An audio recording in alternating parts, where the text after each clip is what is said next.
Hello guys, good morning. Tayo nag-aayos ngayon para pupunta na po tayo sa ating tindahan. Medyo tanghali na pero okay lang.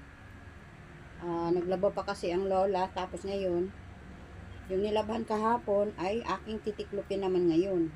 Ganyan po kabisi ang lola nyo. Ang dami pong tiklopin. Ang daming nakapagbawas naman ng labahin. Kaya tiklop-tiklop muna tayo. Ito po yung mga bimpo. Ang dami namin bimpo. Guys, oh. So, talagang ganyan tayo mga matatanda na. Yung iba ayaw tumanggap ng matanda na. Kalabaw lang daw po ang tumatanda. Pero ako naman po ay tinatanggap ko lahat na yan. Dahil talagang tayo papunta naman sa ganyan talaga. Kaya, wag na po tayong mahiya na tayo